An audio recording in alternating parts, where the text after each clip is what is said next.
Vous voulez des chiffres? 35 000. Là, à l'extérieur, tout autour, ils sont 35 000. Des agresseurs, militaires et paramilitaires, miliciens, mercenaires, vampires de toute espèce. Ils ont des blindés par centaines. Ils ont des chasseurs bombardiers, des hélicoptères de combat, des navires de guerre. Et ici, à l'intérieur, retranchés dans l'enceinte de la ville, ils sont 1200. 1200 combattants équipés d'armes légères. Le reste, ce sont des civils, des instituteurs, des plombiers, des conducteurs de bus, des fabricants de chaussures, des étudiants, des infirmières, des mères de famille et des enfants. Bonjour Marie. Bonjour Marion. L'actualité culturelle aujourd'hui, c'est donc l'attribution en France du prix Femina à Marcus Malte. Marcus Malte, c'est le garçon qu'on a vu sur la gauche de l'écran. C'est pas celui à la guitare, c'est l'autre. Marcus Malte, donc, qui vient de remporter le prix Femina avec Le Garçon. C'est une surprise.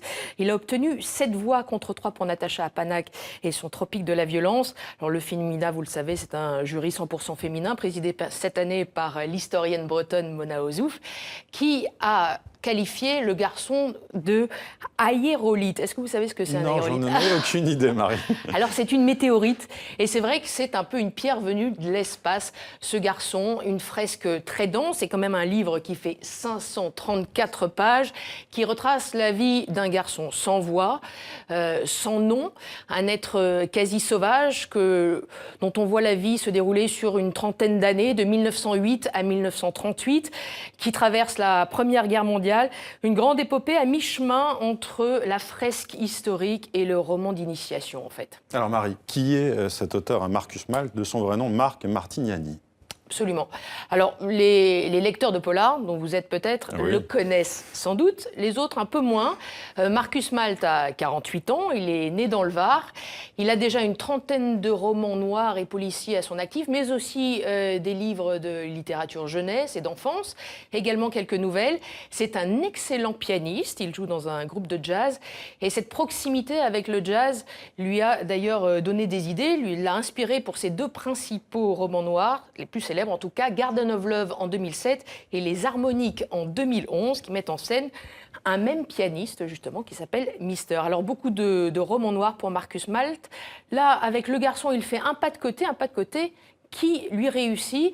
Guillaume Gouet est allé le rencontrer juste après l'attribution de son prix. Écoutez. C'est vrai que j'y croyais moyennement, pour être franc, donc je suis un petit peu surpris quand même, et je suis très heureux, évidemment. Et j'ai envie, comme je vous dis, d'essayer d'autres façons d'écrire, de trouver une autre sonorité, une autre tonalité dans l'écriture. Le travail de l'écriture, c'est ce qui m'intéresse le plus. Et donc j'essaye à chaque fois de ne pas me répéter, de faire des choses différentes. Et bravo donc à Marcus Malte et bravo aussi à sa maison d'édition Zulma qu'il a choisie. Oui, et c'est aussi une petite maison d'édition qu'on ne connaît pas forcément.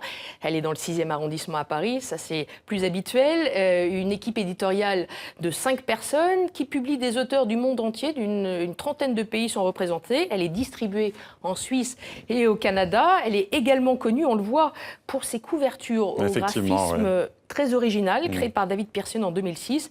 Alors c'est une maison qui a déjà obtenu quelques prix, mais pas le prix Femina. Ça c'est une première, nous sommes allés voir son éditrice. Écoutez. Quand je l'ai lu, je me suis dit que c'était une vraie merveille, que c'était un livre qui avait toutes les qualités pour avoir un énorme succès de librairie. Donc d'abord un livre que j'ai adoré, mais aussi un livre qui est plein de poésie, un livre qui est à la fois efficace et poétique.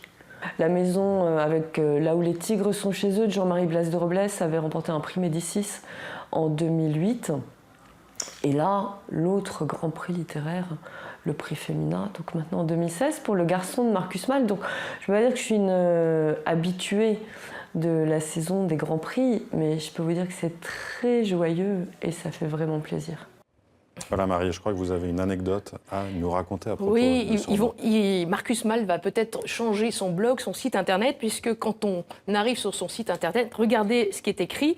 Je suis né en 1967 à la Seine-sur-Mer, etc. J'ai fait des études de cinéma, mais ça n'a pas trop marché. J'ai fait un peu le musicien, mais ça n'a pas trop marché. Aujourd'hui, j'essaie d'écrire des histoires On verra. Eh bien, maintenant, nous avons la réponse. Ça a plutôt bien marché pour lui. Voilà. Alors Marie, outre le Fémina du roman, il y a eu aussi l'attribution de 2 autres prix. Oui, alors des Féminins également. Le Fémina du roman étranger, qui est attribué cette année à Rabi Alameddine, un Libano-américain, pour son livre Les Vies de papier, aux éditions Les Escales. Le Fémina de l'essai, attribué à Guylaine Dunant, pour Charlotte Delbo, La vie retrouvée, chez Grasset. Et comme vous le savez, Marion, le Fémina, c'est le coup d'envoi à l'attribution des prix littéraires. Ça va durer encore une semaine. Une semaine palpitante. Une semaine palpitante avec le Médicis, le Renaudot la semaine prochaine. Et bien sûr, on finit par le Goncourt. Et on suivra bien sûr tout ça.